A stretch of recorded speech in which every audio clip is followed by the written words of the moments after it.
What's up, girl? So, today's topic is about not tracking food intake.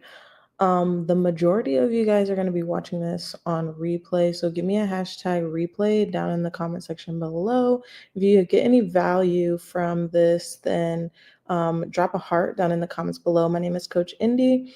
I have coached many moms and many medical professionals on food tracking and fitness and nutrition. And recently, I heard someone say that they tried intuitive eating, which is eating without tracking your food intake, and it did not work for them. So this topic like struck a chord with me, and it made me want to go live about it. So, I'm not quite sure how to help you with that. girl, I did not even summon her. So I don't know why she's turning on. But yeah, give me a hashtag replay below. If you're watching this on replay, most of you will be. Not everybody's up at 9:30 p.m. Some you guys are getting ready for Monday, which by the way, tomorrow I start enrolling you guys for the fitness challenge. Um, I had someone DM me and be like, India, you should do another fitness challenge because they know that I run them multiple times a year um, just to maybe help you track your food or maybe help you track your steps or get you in the gym. And so I am running another fitness challenge. It starts October 1st, technically. We're starting on the 1st, but I start enrolling you guys because it takes a couple of days to like get you guys in the system and all that good stuff. So if you want to be part of the fitness challenge, then drop a hashtag thick fit down below and I will get you some details on how to get enrolled. But yeah, so should you track your food or not track your food? Well, the thing is like I said, I have coached different types of people. I have coached moms with multiple kids that are working. I have coached nurses that have no kids. I've coached all varieties of, circumstances. And what it depends on is it depends on your personality type. It depends on your circumstances. It depends on what types of food you're eating. Because the thing about not tracking your food is that if you eat out a lot, if you eat a lot of takeout, intuitive eating is not going to work for you. Because the thing about takeout is that it's high in calories, it increases your ghrelin hormone, which ghrelin, think about it like it sounds like growling, it starts with the same sound or whatever. So ghrelin increases your hunger. So processed foods make it so much harder for you to um, process leptin hormone, which your leptin hormone is the hormone of being satiated and feeling satisfied and full. So processed foods, because they're bad for your GI tract, they're bad for your gut. It makes it harder for you to feel full with processed foods. Processed foods are higher in calories. They're are going to have more oils and fats and things like that in them.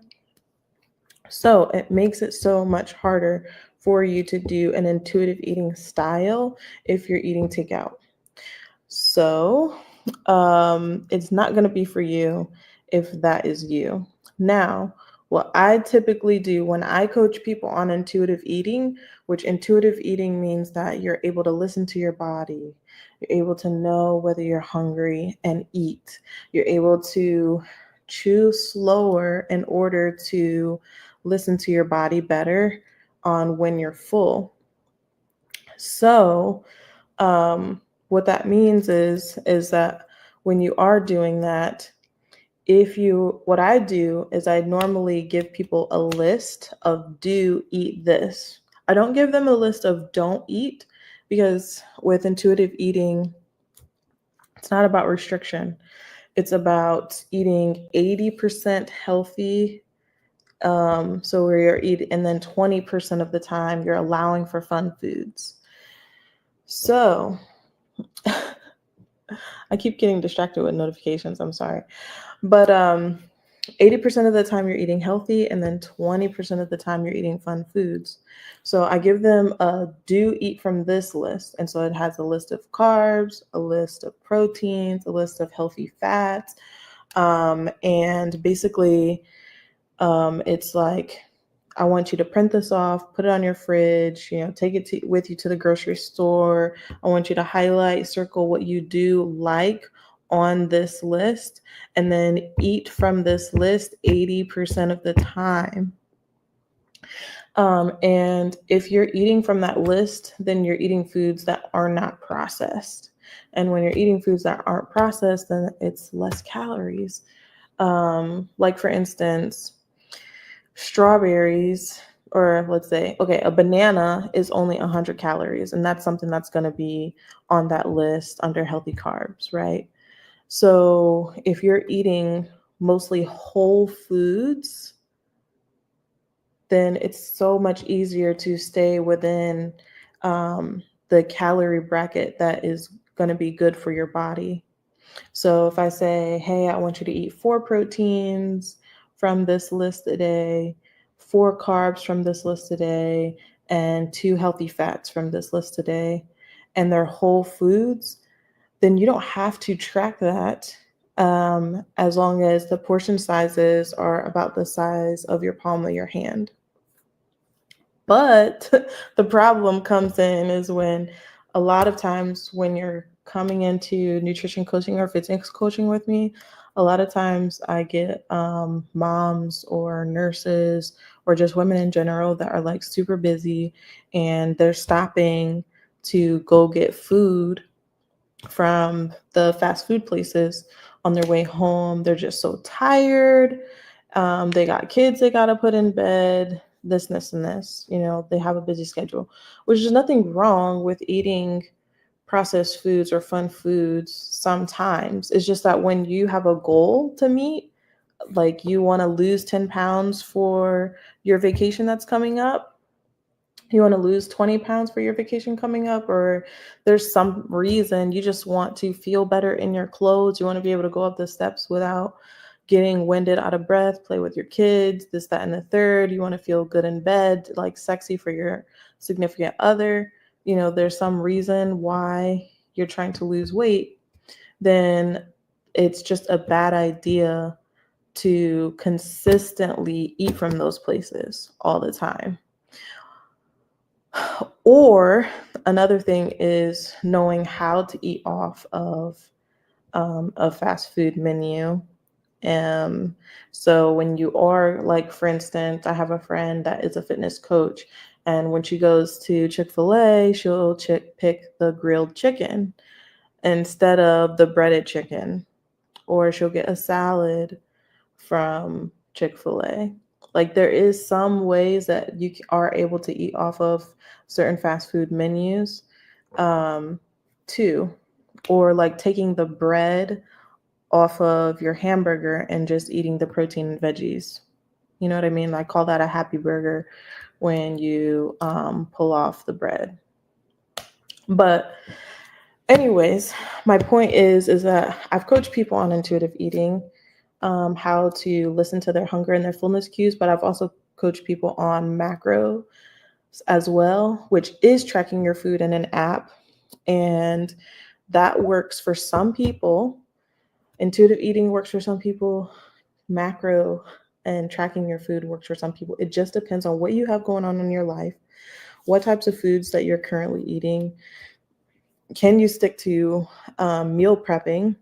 Because if you can meal prep your food, then you can probably eat intuitively, because you've already prepared your chicken breast and your rice and your broccoli ahead of time, and it's already pre-portioned, and you don't necessarily have to log that in your food. If you've already pre-cooked your whole foods, just take that to work and eat that.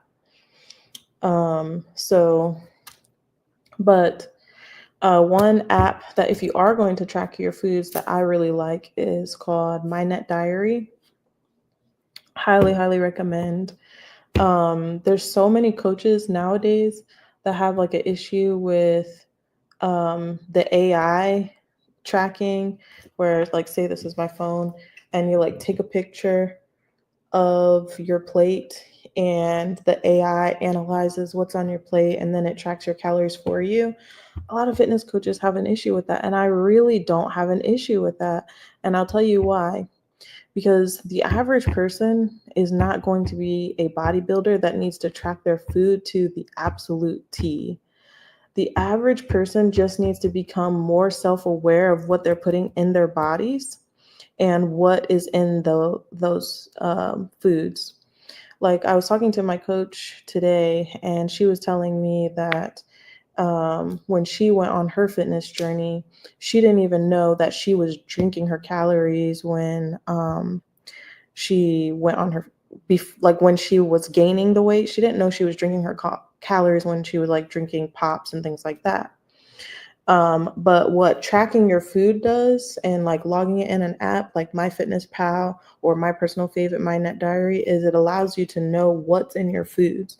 So now all of a sudden you're scanning the barcode on a food label and you're like, holy shit, like there's 200 calories in this Pepsi, or there's 400 calories in this small McDonald's fry.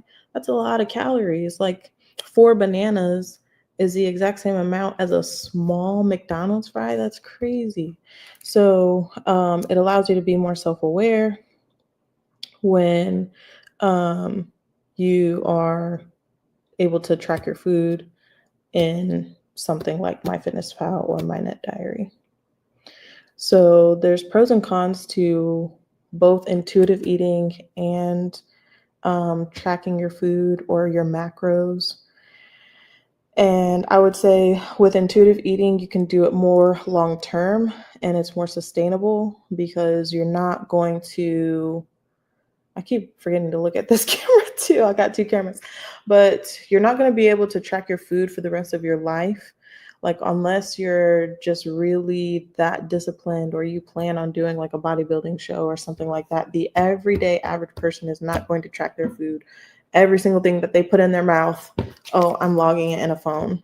Oh, I just ate something. Oh, I'm logging in a phone. The average person is not going to do that. But intuitive eating, you can be mindful of what you're putting in your body every single day, every single meal. And intuitive eating isn't easier than tracking your food because you have to be kind of a little bit more disciplined to be able to chew slowly and allow that leptin, that fullness cue, to be able to get to your brain. Like if you're just like inhaling your food super, super fast, then it doesn't allow time for the leptin hormone to kick in and signal to your brain that you're full. So pros and cons to both. Whether or not you should be tracking your food or not, it just depends. Your circumstances, your lifestyle, what type of personality you have. Are you type A, type B personality? Type A personality is going to do great on tracking their macros because they can weigh their food on a food scale down to the gram and put it in their phone, and yeah, they're going to do great. But maybe a type B person, then maybe if they were just given a healthy shopping list that I typically give my clients, and it's like, I want you to shop from there. These are the foods that you're going to put in your house. And when you put healthier foods in your house and you don't have the unhealthy foods to even choose from to begin with, then you're already a step ahead of where you were before. You're already going to start becoming in a calorie deficit because you're not bringing in those unhealthy foods to be able to even tempt you to begin with. Okay, I hope this helped. If this helped, then drop a heart down below. Like I said, if you got value from this, drop a heart down below. I was a little bit all over the place because I didn't have no type of script or anything like that. But yeah, give me a hashtag replay if you watch this on replay. And if you want to be in my fitness group that starts October 1st and it goes to October 28th, then let me know. It is Insanity inspired. So you can do the workouts from home, but I'll also give you access to gym workouts as well. So yeah, let me know. Love you guys. Have a good day. Bye. Coach Indy signing out.